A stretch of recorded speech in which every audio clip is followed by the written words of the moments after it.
तो मित्रों हूँ ધ્રુવાંગ બેંકર તમારું સ્વાગત કરું છું આપણે આ ઇતિહાસની શ્રેણીમાં। આપણે હમણાં સુધી જોયું કે કેવી રીતે પાષાણ કાળ ચાલ્યો, એને સિવાય આપણે જોયું કે તામ્ર પાષાણ કાળ જે નિયોલિથિક એજનો જ ભાગ હતો। આમ તો આને 3 એજ સિસ્ટમ કહેવાય છે। સૌથી પહેલાં સ્ટોન એજ, પછી બ્રોન્ઝ એજ અને પછી આયન એજ। तो स्टोन एज पाषाण काल में अपने प्राचीन पाषाण काल ने 3 काल में विभाजित कर्यो, पछी मध्य पाषाण काल अने पछी नूतन पाषाण काल में पशुपालन अने खेतीनी क्रांति ने जोयुं। ए नूतन पाषाण कालना भागरूपे आपणे चाल्कोलिथिक एज एटले ताम्र पाषाण काळनी वात करी। ए काळमां ज लोकोए आडकतरी रीते मिश्र धातु बनाववानी शरूआत करी हती, परंतु जोवा जईए तो एकदम लोअर कक्षानो ब्रोन्ज वापरता हता। एना पछी आज जे काळनी वात करवानी छे कांसानो युग एटले के ब्रोन्ज एज। कांसानो काळ ब्रोन्ज एज आ साचा अर्थमां मेटल एज छे। आ एक प्रकारनो मिश्र धातु छे, अलोयस छे, जे टीन अने तांबा मिश्र करीने बनावाय छे। आपणे आगळ वात करी हती के भारतमां अफगानिस्तानथी लोको टीन लावता हता अने तांबू हतुं खेतरीनी खाणमां ज राजस्थान में ते बने मिक्स करीने कांसू बनाववामां आवतुं हतुं। ते आपणा माटे ब्रोन्ज एज हती अने आपणी ब्रोन्ज एज में ऊभी थयेली एक सिविलाइजेशन छे, एक शहरीकरण त्यारे थयुं हतुं। तो आम जोवा जईए तो एशियाना भागरूपे ज आ ब्रोन्ज एज जोवा मळी। एनी शरूआत ज एशियाथी थई अने मिडल ईस्ट कंट्री में आ एज मिडल ईस्ट कंट्री छे जेमां आ ब्रोन्ज एजनी शरूआत सौथी पहेला थती जोवा मळे छे। लगभग 3300 बीसी थी माड़ीने 1200 बीसी सुधीनो समयगाळो ब्रोन्ज एजनो रह्यो हशे, आवुं आर्कियोलॉजिस्ट कहे छे। आम तो आ समयगाळो निश्चित ना होय, शोध संशोधन थता थता समयगाळामां अलग अलग प्रदेश प्रमाणे अलग अलग समय जोवा मळतो होय छे, परंतु हालनी तारीखमां आर्कियोलॉजिस्टे जे समयगाळो आप्यो छे लगभग 3300 बीसी थी 1200 बीसीनो छे। एना बाद लोको आनाथी वधु मजबूत थता गया। आ समयगाळो ब्रोन्ज एजनो हतो, एना पछी आनाथी सखत धातुनो ए लोकोए उपयोग कर्यो एटले 1200 बीसी थी आयन एजनी शरूआत थई, लोह युगनी। सिविलाइजेशन पण आम जोवा जईए तो मिडल ईस्ट अने एशियाथी शरू थई छे। ज्यां नदी हती त्यां खेतीनी शरूआत थयेली, तो नदी किनारे ज कोई संस्कृतिनो उद्भव थाय। जेम के भारतमां सिंधु खीणनी संस्कृति सिंधु नदी किनारे जोवा मळी, इजिप्तमां नाइलना किनारे अने मेसोपोटेमियामां टाइग्रीस नदीना किनारे आ सभ्यता जोवा मळी छे। हवे आपणे जोईए के चाल्कोलिथिक पीरियड बाद लोकोए प्रथमवार व्यवस्थित अने संपूर्ण रीते धातु साथे काम करवानी शरूआत करेली। तो जोवा जईए तो जे ब्रोन्ज कहेवाय कांसू ए आज युगमां बन्युं हतुं अने ए लोकोए संपूर्ण रीते मेटल साथे काम करवानी शरूआत करी कि ना हवे पाषाणने पण मेटलथी ज आपणे कंईक करीशुं, मेटलना ज औजारो, मेटलना ज वेपन्स बनावीशुं। ए आ युगथी ब्रोन्ज एजथी चालू कर्युं ए लोकोए। जे ताम्र पाषाण युगमां तेमनी टेक्निकल कार्यानुलक्षीने मर्यादा रही हती, जे लिमिटेशन हती कार्यने लईने ए आ समयगाळामां दूर थती जोवा मळे छे। टूंकमां एमनुं लिमिटेशन्सने एमने दूर करी। जे तांबानो एमनो उपयोग खाली शुं हतो, सजावटमां ज हतो अने तांबानो एवो धारदार उपयोग ए लोको करी नता शक्या। पण एना बाद ब्रोन्ज एजमां एमने ब्रोन्जनो जे उपयोग कर्यो छे ए बहु सखत एमनो उपयोग कर्यो अने एमनी मर्यादाओ एमने दूर करी।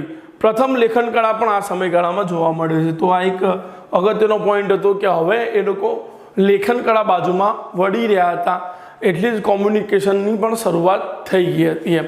લોકોએ તાંબાનું 6000 બીસીની આજુબાજુમાં શુદ્ધિકરણ કરવાનું શરૂ કર્યું। મેં કહ્યું હતું એમ ગરમ કરીને એને પીગાળી શકતા હતા અને જેને એનો શેપ જેવો આપવો એમ આપી શકતા હતા। એનું મેલ્ટિંગ થતું, સ્મેલ્ટિંગ થતું, મોલ્ડિંગ થતું। તો શુદ્ધિકરણ કરવાની પ્રક્રિયા જોવા મળે છે। સંસ્કૃતિનું ઉદ્ગમ સ્થાન ક્રેડલ ઓફ સિવિલાઇઝેશન અહીંથી જોવા મળે છે કે બ્રોન્જ એજથી જ અલગ અલગ સંસ્કૃતિનું ઉદ્ગમ સ્થાન થયું હતું। તો અલગ અલગ દેશોમાં લોકોએ અલગ અલગ સમયમાં આ યુગમાં પહોંચ્યા હતા। દરેક માણસે એક જ સમયમાં બ્રોન્જનો ઉપયોગ કર્યો એવું તો આપણે ના કહી શકીએ, પણ કંઈક ગ્રીસમાં 3000 બીસી પહેલાં બ્રોન્જનો ઉપયોગ થયો, બ્રિટિશમાં જોઈએ તો 1900 બીસી પહેલાં અને ચાઇનામાં 1700 બીસી પહેલાંનો ઉપયોગ થયો હતો। આપણે જણાવ્યું એ પ્રમાણે મિડલ ઈસ્ટ દેશમાં સૌથી પહેલાં બ્રોન્ઝ સિવિલાઇઝેશન બનવાની શરૂઆત થઈ એવું જોવા મળે છે। મિડલ ઈસ્ટ દેશમાં સૌથી પહેલાં કહેવાય ને કે સુમેર એવું કિંગડમ બન્યું। સુમેર, બીજું બેબીલોનિયા, આ મેસોપોટેમિયા એટલે હાલનું ઈરાક કહી શકાય, એમાં આ કિંગડમ બન્યું। આ બ્રોન્ઝ એજના કારણે એવી સિવિલાઇઝેશન સંસ્કૃતિઓ ઊભી થઈ અને એક આખું કિંગડમ બન્યું એમ। એના સિવાય એથેન્સ, એશિયન્ટ ગ્રીસમાં કોઈ ગોડ ઓફ વોર ગેમ રમતા હશે તો એમના એથેન્સ શબ્દ જાણીતો હશે, તો એશિયન્ટ ગ્રીક્સમાં આ એથેન્સ જેવું એક કિંગડમ જોવા મળે છે। તો મેં કહ્યું એ પ્રમાણે કે કિંગડમ સૌથી પહેલાં મેસોપોટેમિયામાં જોવા મળ્યું। સિવિલાઇઝેશનની શરૂઆત જ એ બાજુથી થઈ, મિડલ ઈસ્ટ બાજુમાંથી। પ્રોફેસર બેસ્ટરેટ શું કહે છે એને? ફળદ્રુપ ચંદ્રલેખા એટલે ફર્ટાઇલ ક્રિસેન્ટ। પ્રોફેસર બેસ્ટરેટે એને ફર્ટાઇલ ક્રિસેન્ટ કહ્યું છે, એને ક્રેડલ ઓફ સિવિલાઇઝેશન પણ કહેવાય છે। એટલે ફળદ્રુપ પ્રદેશ, ફળદ્રુપ ચંદ્રાકાર અને સંસ્કૃતિનું ઉદ્ગમ સ્થાન, જ્યાં જ ખેતીની શરૂઆત દેખાઈ। ઓએસિસ થિયોરી પ્રમાણે ઈરાન ઈરાકમાં જ એ લોકોએ રણદ્વીપ બન્યા અને ખેતીની શરૂઆત દેખાઈ અને પ્રથમ શહેરો, પ્રથમ સિવિલાઇઝેશનની શરૂઆત થઈ। એ જ જગ્યા હતી આ ફર્ટાઇલ ક્રિસેન્ટ અને એને ક્રેડલ ઓફ સિવિલાઇઝેશન પણ કહે છે। આ એ જ જગ્યા હતી કે જ્યાં ખેતીની શરૂઆતની સાથે પ્રથમ સિવિલાઇઝેશનની શરૂઆત થઈ। કિંગડમ રચાયા હતા, આપણે જેમ કહ્યું એમ સૌથી પહેલાં સુમેર, બેબીલોન, પછી એસિરિયન, અથન્સ, એશિયન્ટ ગ્રીક્સની સિવિલાઇઝેશન। તો આ બ્રોન્ઝ એજ એ સમય હતો જ્યાંથી સિવિલાઇઝેશનની શરૂઆત થાય છે। તો આપણે એની ચર્ચા કરી લઈએ।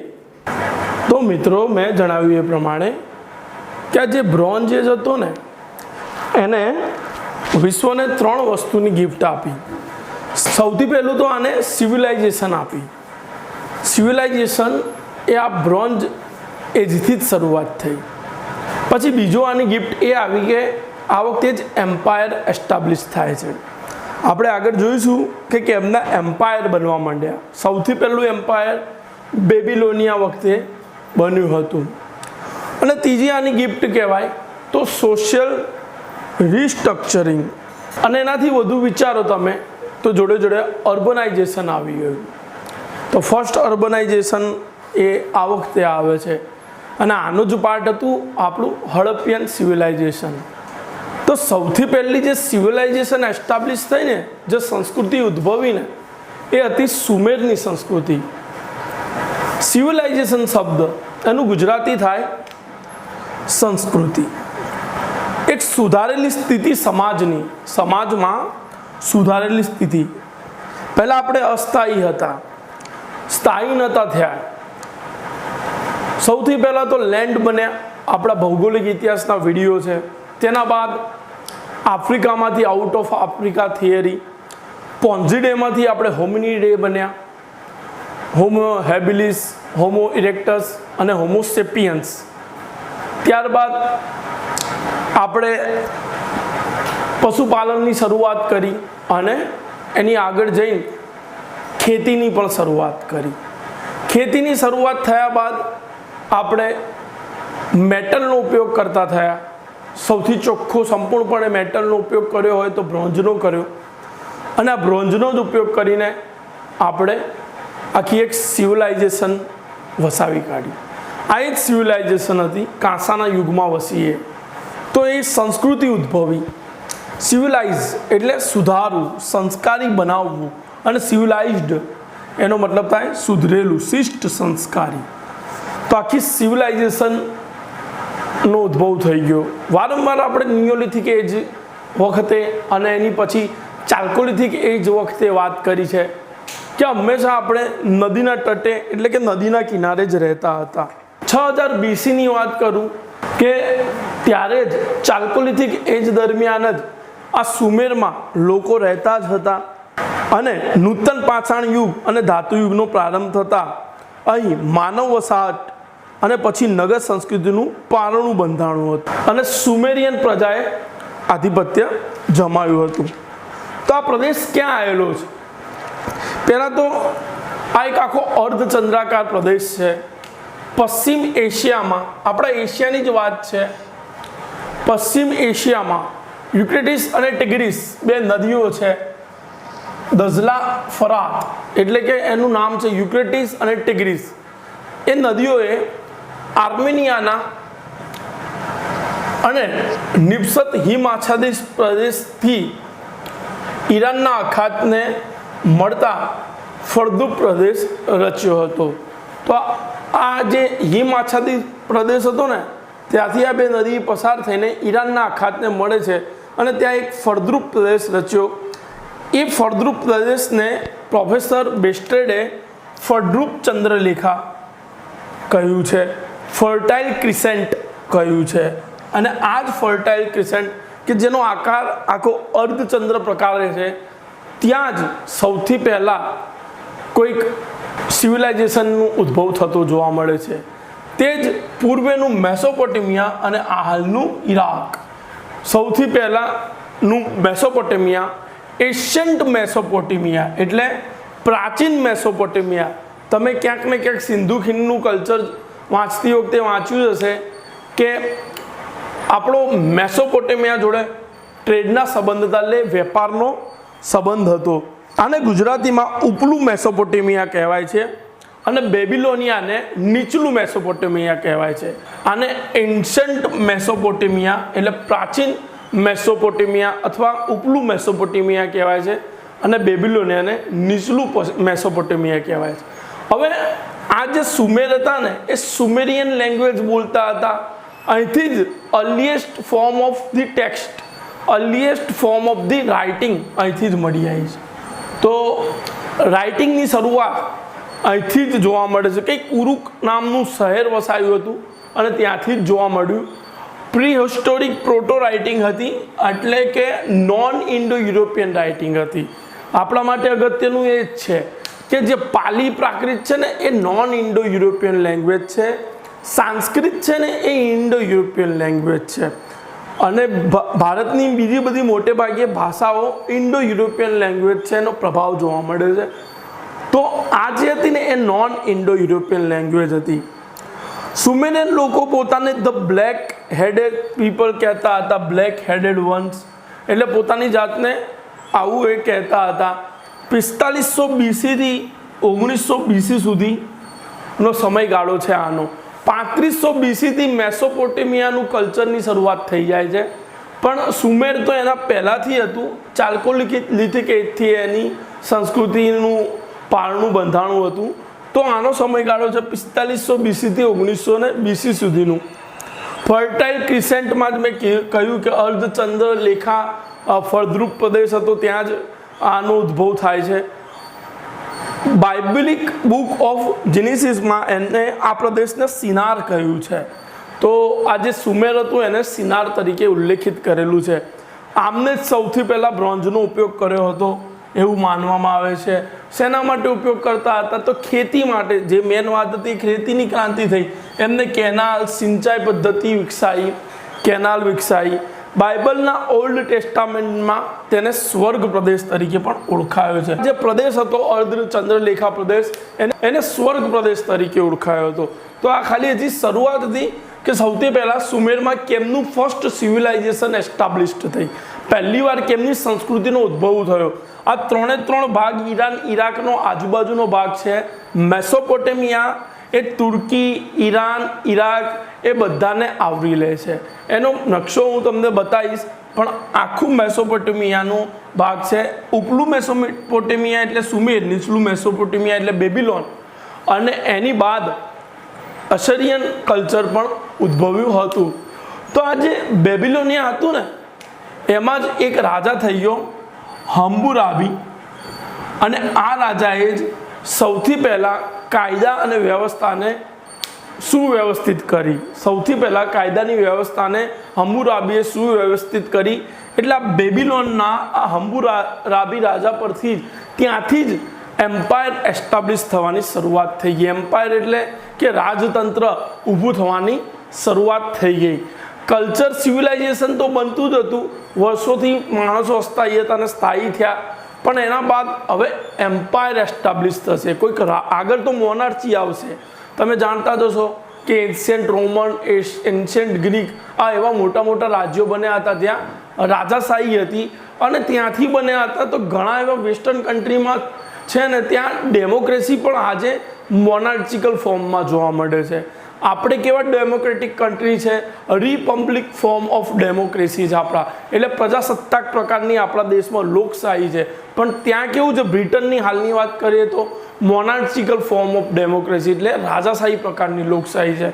તો આજે આપણું વેસ્ટનો ભાગ અને મિડલ ઈસ્ટ કન્ટ્રીઓ કહી શકાય, વર્લ્ડમાં મિડલ ઈસ્ટ બાજુમાં, આપણો વેસ્ટનો ભાગ યુરોપથી ઈસ્ટ બાજુમાં, યુરોપથી પૂર્વ બાજુમાં અને ભારતથી પશ્ચિમ બાજુમાં જે મેસોપોટેમિયા આવ્યું ને, ત્યાંની જ આ ત્રણે સંસ્કૃતિ ઉદ્ભવી। એક એને મેસોપોટેમિયાનું કલ્ચર જ કહે છે। તો સુમેરમાં કેમની પ્રજા રહેતી હતી એ બધી વસ્તુ આપણે જોઈશું। હાલ ખાલી એટલું જોઈ લઈએ કે જે બેબીલોનિયામાં હમ્બુરાબી હતો એ વખતે એમ્પાયર બનવાની શરૂઆત થઈ ગઈ। તો એમ્પાયર શું છે, એ કેમનું બન્યું અને બ્રોન્ઝ એજ એનો અંત કેમનો આવ્યો। જેવી રીતે વાત કરીએ એમ બ્રોન્ઝ એજે આપણને ઘણી બધી ગિફ્ટ આપી છે।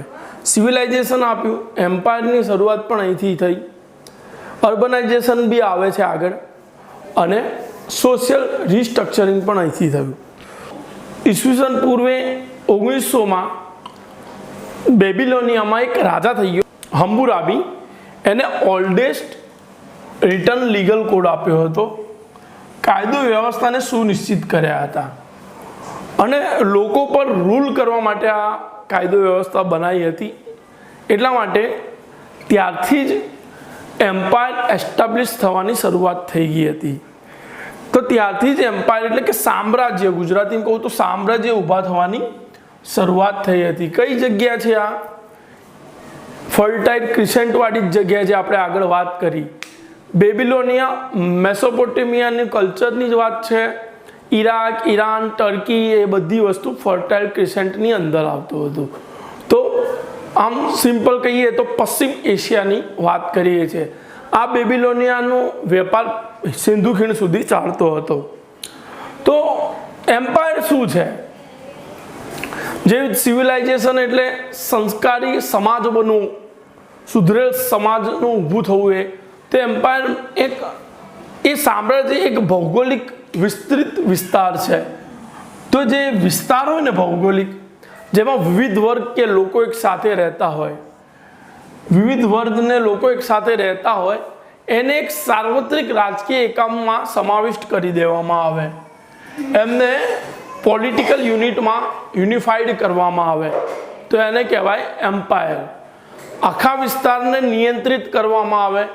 જો રાજાશાહી હોય તો એક રાજા આખા વિસ્તારને નિયંત્રિત કરે, એનું કેન્દ્રીય વહીવટી એક એકમ હોય, તે જ પોતાની આર્મી ઊભી કરે। તો એક સેન્ટ્રલ એડમિનિસ્ટ્રેટિવ યુનિટ હોય, એક છત્ર છાયાની નીચે આખો વહીવટ ચાલતો હોય, એક છત્ર છાયાની નીચે સંસાધનનો પણ વહીવટ ચાલતો હોય, એટલે એક છત્ર છાયાની નીચે અર્થતંત્ર ઊભું થયેલું દેખાય। તો એટલા માટે જ આખું કેન્દ્રીય વહીવટી એકમ હોય, એ હોય રાજધાની, ત્યાંથી જ પોતાની આર્મી ઊભી થાય અને ત્યાંથી જ પોતાનો કાયદો વ્યવસ્થા ઊભું થતું દેખાય। તો આવી રીતે આખું એક સામ્રાજ્ય બને છે। કોઈ પણ દેશમાં લાંબુ ચાલેલું એક સામ્રાજ્ય હોય ને, જેમ કે આપણા દેશમાં છે મૌર્ય, મુઘલ, એનું એક અલાયદું મજબૂત વ્યવસ્થા તંત્ર હોય, એક એડમિનિસ્ટ્રેટિવ યુનિટ હોય એનું, અધરવાઇઝ એ લાંબુ ચાલી જ ના શકે, એ એનું કરોડરજ્જુ છે। તો આ બધી વસ્તુ ભેગું થઈને એક સામ્રાજ્ય બને છે। તો આવું સામ્રાજ્ય બનવાની શરૂઆત થઈ ગઈ આ દેશોમાં, પશ્ચિમ એશિયામાંથી। ધીમે ધીમે લોકોએ જમીન જીતવાની શરૂઆત કરી। હવે આ જમીનનો ખેલ આવ્યો, લોકોનો સમૂહ રચાતો, લોકો જમીન જીતતા હતા, એ જે લોકોનો સમૂહ હતો ને એમાં જ આર્મી ઊભી થવા લાગી। એ આર્મી ઊભી જે થવા લાગી ને, એમાં જ એક નેતા હતો, એ લીડર અને આગળ રાજા થઈ ગયો। પ્રાદેશિક વધારો કરતા ગયા એ પોતાનો, કારણ કે જમીન જીતતા જીતતા પ્રદેશ જીતતા ગયા અને બીજા લોક સમૂહ પર પોતાની જીત કરતા ગયા, ટૂંકમાં એ જીતતા ગયા અને એમ્પાયર ઊભા થયા। ઘણા તાકાતવર લોકો હતા, એ રાજા બનતા ગયા અને એમને મોનાર્ચી એસ્ટાબ્લિશ કરી દીધી। ટૂંકમાં રાજાશાહી પ્રથાનું ઉદ્ભવ અહીંથી થયો। તો આ કંઈક વાત હતું અને આની શરૂઆત બ્રોન્ઝ એજથી જ થાય છે, એ પણ આપણા એશિયામાંથી, ખાસ જોઈએ તો પશ્ચિમ એશિયામાંથી. સિવિલાઇઝેશનનું પારણું સૌથી પહેલાં સુમેરમાં બંધાયું. એ સુમેર એ જ પ્રદેશમાં, એને ઉપલું મેસોપોટેમિયા કહેવાય છે, નીચલું મેસોપોટેમિયા એટલે બેબીલોનિયા. ત્યારે જ 1900 BC પછી એક આખું કેન્દ્રીય વહીવટ માટે એક આખો ઓલ્ડેસ્ટ રિટર્ન લીગલ કોડ આપ્યો, લીગલ કોડ ઓફ હમ્મુરાબીનો. તો ત્યાંથી જ એમ્પાયર ઊભા થયા. તો હવે આપણે આની ચર્ચા વિસ્તારમાં આગળ કરી લઈએ. તો હવે મિત્રો, ઇમર્જન્સ ઓફ સ્ટેટ એન્ડ એમ્પાયર્સ મતલબ સામ્રાજ્યનું સ્વતંત્ર થવું અને સ્ટેટનું પણ સ્વતંત્ર થવું. તો આપણે આગળ વાત કરી કે કેવી રીતે આ જે સિવિલાઇઝેશન હતી એમાંથી સામ્રાજ્યનો ઉદ્ભવ થયો. સૌથી પહેલાં તો આ લોકો કશું કરતા જ નહોતા, આપણે આદિમાનવના એરાથી જોયું. પછી ધીમે ધીમે એ લોકો ભેગા થતા ગયા અને ખેતીની ક્રાંતિ થઈ. બેન્ડ્સમાં રહેતા, સમૂહમાં રહેતા, શિકાર કરતા, હન્ટર હતા, ગેધરર હતા, ખાવાનું ભેગું કરતા હતા. પછી ડેમોગ્રાફિક મોડેલ જોયું અને ખેતીની ક્રાંતિ કરી. ખેતીની ક્રાંતિ કરી એટલે એમનામાં ચીફ ઉદ્ભવ્યો. એમનામાં એક ચીફ ઉદ્ભવ્યો એટલે કે એમનામાં કોઈક નેતા હોય, સમૃદ્ધ માણસ, અસમૃદ્ધ માણસ, એવા પણ એવી રીતે લોકો વિભાજિત થયા. હવે આગળ જતાં આપણે બ્રોન્ઝ એજ આવી એટલે લોકોનું એકત્રીકરણ થયું, કોન્સોલિડેશન થયું, લોકોનું એકત્રીકરણ જોવા મળે છે. અને આગળ આપણે વાત કરી એવી રીતે લોકો ભેગા થતા ગયા, જમીન વધારતા ગયા, એટલે એમનું એક્સપાન્શન થતું ગયું, ટૂંકમાં વિસ્તરણ કરતા ગયા. આ કામ ત્યાંના લોકો કરતા હતા. એના બાદ આ જ કામ કરવામાં બ્રોન્ઝ એજે એમને વધુ મદદ કરી. કેમ? કારણ કે એમને એક પ્રકારની ટેકનોલોજી પ્રાપ્ત થઈ હતી. બ્રોન્ઝ એજમાં નવું નવું ઇન્વેન્શન થતું હતું, નવી નવી ખોજ થતી હતી. એમાં અલગ અલગ પ્રકારના હથિયાર, પછી ખેતી, બોલીને ક્રિયા પ્રતિક્રિયા કરી શકતા હતા એ લોકો. અને જમીન, મેન વાત હતી જમીન. અને આપણે જે ક્ષેત્રની વાત કરી રહ્યા છીએ ને એ મોટે ભાગે પશ્ચિમ એશિયાનું ક્ષેત્ર છે, બેબીલોનિયાવાળો પ્રદેશ. એટલે કે ઈરાન, ઈરાક, ટર્કી, એ પ્રદેશ એવો પ્રદેશ છે કે જેમાં સંસાધનનો ભંડાર છે. જે સંસાધન હતું ને એ વેપાર અર્થે ઉપયોગ કરતા હતા, વિનિમય પ્રથા હતી અને ત્યાં ધાતુનો ભંડાર હતો. એટલે જે જમીન બહુ ફળદ્રુપ હોય અને જે જમીનમાં ધાતુનો ભંડાર પણ હોય તો એને લોકો જીતવા માટે લોકો પોતાનું એકત્રીકરણ કરીને એનું વિસ્તરણ તો કરશે જ. એટલા માટે લોકોએ આ બ્રોન્ઝ એજનો પૂરેપૂરો ઉપયોગ કર્યો અને પોતે જમીનો જીતવામાં આગળ વધી ગયા. હવે જેમ જેમ જમીનો જીતવા માંડ્યા એમ એમ ત્યાંના જે ટ્રાઇબલ હોય ને એનું પણ માઇગ્રેશન થતું રહ્યું. કે જે જૂની પ્રવૃત્તિ સાથે સંકળાયેલો હોય ને એ ટ્રાઇબલ કહેવાય. જેનું ઇવોલ્યુશન થઈ ગયું એ હવે ચિમ્પાન્જીમાંથી માણસ બની ગયો. પણ એનો મતલબ એમ નથી કે ચિમ્પાન્જી નથી. હવે જે લોકોએ જૂની રૂઢી પકડી રાખી અને એમની મતલબ એમનું જીવવાની રીત રિવાજ એ રૂઢિ પર આધારિત હોય તો એવા લોકો ટ્રાઇબલ કહી શકાય. તો આ જે ઈસવીસન પૂર્વે 2500થી માંડીને ઈસવીસન પૂર્વે 2000 વચ્ચેનો સમય હતો ને ત્યારે ટ્રાઇબલનું માઇગ્રેશન વધુ થયું. ફળદ્રુપ જમીન બાજુમાં એમ સ્થળાંતર કરતા હતા એટલે બીજાના પ્રદેશમાં પણ સ્થળાંતર કરવા માંડ્યા. એ લોકો પણ હુમલો કરતા હતા. આપણે નિયોલિથિક એજ વખતે જ કહ્યું હતું કે આ લોકો એકચ્યુઅલી હિંસક હતા. એ વખતે હુમલો કરતા હતા. મોટે ભાગે એમ્પાયરને એ લોકોએ હટાયા હતા અને નવી સંસ્કૃતિ સાથે એમનો સંઘર્ષ સતત ચાલુ હતો. નવી સિવિલાઇઝેશન હતી એની સાથે એમનો સંઘર્ષ સતત ચાલુ હતો. કોન્ફ્લિક્ટ થતો રહેતો હતો. પરંતુ એના સ્થળાંતરના કારણે એમને આ લોકો પર વિજય પણ મેળવી હતી. તો એમને પણ એમ્પાયર ઊભું કર્યું હતું. આ જે લોકો હતા બ્રોન્ઝ એજના એમને પણ એમ્પાયર ઊભું કર્યું ને એ જ એજના જે ટ્રાઇબલ હતા ને એમને જ એમ્પાયર ઊભું કર્યું હતું. તો એમ્પાયર બેઝિકલી લશ્કરી જીતના કારણે થાય છે, બરાબર છે. અને એ એમ્પાયરનો એક કોર એરિયા હોય. Core area in the sense કે એમનું આપણે સાદા અર્થમાં કહીએ તો પાટનગર ત્યાંથી એક સિસ્ટમ એસ્ટાબ્લિશ થાય, ત્યાંથી એમનું એડમિનિસ્ટ્રેટિવ યુનિટ હોય એટલે પ્રશાસક એકમ હોય એમનું, જ્યાંથી એમનું પ્રશાસન ચાલતું હોય, પોતાની આર્મી હોય. આજે જે લોકોથી એ જીત મેળવતા હોય ને, જમીન બીજાની જમીન પર નિયંત્રણ કરતા હોય, એ મોટે ભાગે આર્મી જ હોય, તો જ લશ્કરી જીત થાય. અને એ નિયંત્રણ કરતા હોય ને, એ જ સિસ્ટમનો કોર એરિયા હોય. એમનો પોતાનો લો એન્ડ ઓર્ડર હોય કે કેમનું કરવું, કેમની વ્યવસ્થા કરવી, કાયદાકીય વ્યવસ્થા કેમની હોય, ટેક્સ ઉઘરાવવાનું કામ કરતા હોય, રેવન્યુ સિસ્ટમ હોય, અને તેનો મેન માણસ હોય કે મેન મુખ્ય હોય કે મેન ચીફ હોય કે મેન નેતા હોય, રાજા જ હોય, કિંગ જ હોય, તો જ આખું કિંગડમ ઊભું થાય. ધીમે ધીમે રાજા વધુ મજબૂત થતો જશે એટલે મોનાર્ચી આવશે, અને એના પછી રાજાનું સ્થાન ઓછું થશે એટલે પ્રજા મજબૂત થશે એટલે ડેમોક્રેસી આવશે. અત્યારે તો લશ્કરી જીત બાદ એક કિંગ બનવાની શરૂઆત થઈ ગઈ, પણ આટલી મોટી સિસ્ટમ એસ્ટાબ્લિશ થાય, આવી સિસ્ટમ જોવા મળે તો એ એમ્પાયરને સ્ટેટ કહી શકાય. એ એમ્પાયરને સ્ટેટ કહી શકાય. ભૌગોલિક એરિયા ધરાવતો હોય ને જે વિસ્તાર, એને દેશ કહેવાય. અને દેશને ચલાવવા માટે કોઈક સિસ્ટમ એસ્ટાબ્લિશ થાય ને ત્યારે એ રાજ્ય બની જાય એટલે સ્ટેટ બની જાય. તો આ રીતે એમ્પાયર અને સ્ટેટ્સનું ઇમર્જન્સ થયું છે. આ રીતે એ સ્વતંત્ર સ્ટેટ બનાવવા માંડ્યા. તો ટ્રાઇબલોએ પણ બનાવ્યું હતું, અને એ વખતેના જે સિવિલાઇઝેશનના લોકો હતા એમને પણ આ સ્ટેટનો ઉદ્ભવ કર્યો હતો. બહુ મોટા નંબરના સ્ટેટ છે ને એ એશિયામાં જોવા માંડ્યા. આપણા માટે મહત્ત્વની વાત એ છે કે જે સારા એવી સિવિલાઇઝેશન ઊભી થઈ, એમાંથી મોટે ભાગે સિવિલાઇઝેશન જે ના પ્રમુખ સ્થાન હતા, પ્રમુખ કેન્દ્ર હતા ને એ એશિયામાં જ હતા. જેમ કે જે આપણે જોવાના છીએ, આપણે એમ્પાયર પણ જોઈશું અને સિવિલાઇઝેશન પણ જોઈશું. જેમ કે મેસોપોટેમિયા, એ પણ આપણા એશિયામાં આવ્યું છે. એના બાદ આફ્રિકાની એક છે ઇજિપ્ત, એના બાદ તો આપણી ખુદની સિંધુ ખીણ, ઇન્ડસ વેલી સિવિલાઇઝેશન, અને ચીન, ચાઇનીઝ સિવિલાઇઝેશન. તો આ એનું પ્રમુખ કેન્દ્ર હતું. એમ્પાયર યુરોપમાં બહુ મોટા મોટા ઊભા થયા, જે પ્રખ્યાત થયા. પહેલું એક એમ્પાયર જોઈએ તો ગ્રીસ, એશિયન ગ્રીસ, બીજું રોમન, અને આ બાજુમાં પર્શિયન એમ્પાયર. તો એની વાત આપણે મૂળભૂત રીતે કરીશું. તો મિત્રો, આનો અંત 1200 BC-માં આવ્યો. બ્રોન્ઝ એજ કોલાપ્સ, એટલે કે આ જે કાંસ્ય યુગ હતો ને એ હવે પડી ભાગ્યો.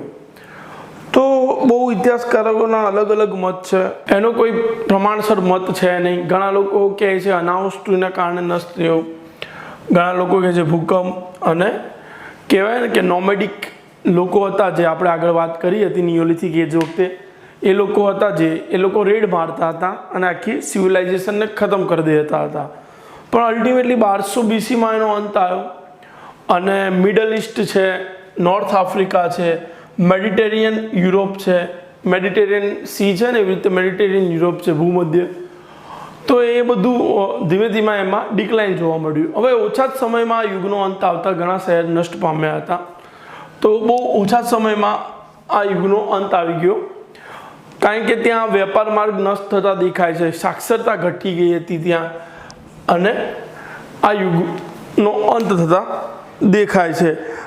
ઘણી ઉદાહરણ જોઈએ આપણે એના, તો કે પ્રાચીન જે ઇજિપ્ત હતું, એન્શન્ટ ઇજિપ્ત, હિટી એમ્પાયર, ટર્કીનું હિટી એમ્પાયર અને ગ્રીસનું એમ્પાયર, ઘણા એ ફટાફટ નાશ થતા જોવા મળે છે. તો આપણા માટે એ જ અગત્યનું છે કે 1200 BC-માં આનો અંત આવ્યો. પણ આ જ એજના કારણે જે સિવિલાઇઝેશન ઊભી થઈ, એમ્પાયર ઊભા થયા, સોશિયલ રિસ્ટ્રક્ચરિંગ થયું, અને અર્બનાઇઝેશન આવ્યું. તો એ બધાની થોડી થોડી આપણે માહિતી ભેગી કરવાની છે. સારી સારી સિવિલાઇઝેશન જોઈશું, અને આપણા જે GPSC અને ક્લાસ 3માં પૂછાય છે એના માટે ઇન્ડસ વેલી સિવિલાઇઝેશન, સિંધુ ખીણ સંસ્કૃતિને સારી રીતે જોઈશું. એના સિવાય ચાઇનીઝ સિવિલાઇઝેશન જોઈશું, મિસરનું કલ્ચર જોઈશું, અને એમ્પાયરમાં પણ ગ્રીક છે, રોમન છે, પર્શિયન છે, એ જોઈશું. તો તમે જોડાઈ રહો. Thank you.